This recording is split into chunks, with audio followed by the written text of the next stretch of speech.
আপনি কি প্রতিদিন একঘেয়েমি খাবার খেতে খেতে অস্বস্তি বোধ করছেন? মুখে কোনো রুচি নেই, ইচ্ছে করছে ঝাল ঝাল কিছু খাই? তাহলে আজকের এই রেসিপিটি আপনার জন্য। তো চলুন শুরু করা যাক আজকের ভিডিও। সজনে ডাঁটা হয়তো আপনারা অনেকভাবেই খেয়েছেন, কিন্তু আজকে আপনাদেরকে আমি এই সজনে ডাঁটা দিয়ে ভিন্ন ধরনের রেসিপি করে দেখাবো। এর জন্য যা যা লাগবে: চিনেবাদাম, কিশমিশ, মৌরি, কালো সর্ষে, আদা আর কালো জিরে। এবার সজনে ডাঁটাগুলোকে খুব ভালো করে ধুয়ে পরিষ্কার করে নিতে হবে। তারপর সজনে ডাঁটার গায়ে সরিষার তেল মাখিয়ে নিতে হবে।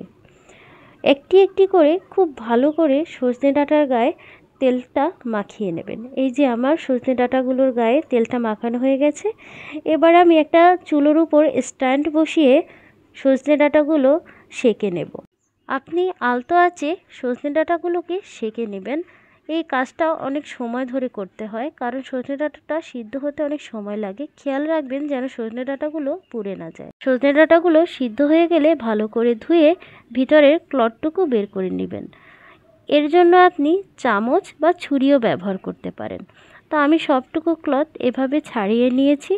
এবার কড়াইয়ে সরিষার তেল দিয়ে বাদাম, আদা, মৌরি, কিশমিশগুলোকে একসাথে ভেজে নেব। এগুলো ভাজা ভাজা হয়ে গেলে দিয়ে দেব কালো জিরে। কালো জিরেটা লাস্টের দিকে দেবার ট্রাই করবেন, তা না হলে কালো জিরেটা পুড়ে গিয়ে ভর্তার স্বাদকে তিতা করে ফেলবে। তারপর আপনাদের স্বাদ অনুযায়ী ঝাল দেবেন। আমি এখানে 3টে কাঁচা ঝাল আর একটা শুকনো লঙ্কা ব্যবহার করেছি। যে কোনো ভর্তা শিলপাটায় করলে তার স্বাদ দ্বিগুণ পরিমাণের বেড়ে যায়, তবে আপনারা চাইলে ব্লেন্ডারও ব্যবহার করতে পারেন। এই রেসিপিটি একবার হলেও বাসায় ট্রাই করে দেখবেন। আমি কথা দিতে পারি, একবার খেলে আপনারা এর স্বাদ কখনোই ভুলবেন না। এরকম আরও ভিডিও পেতে আমার চ্যানেলটা সাবস্ক্রাইব করুন আর নোটিফিকেশনের পাশে থাকা বেল আইকনটি বাজিয়ে দিন। আর অবশ্যই ভিডিওতে একটা লাইক করবেন।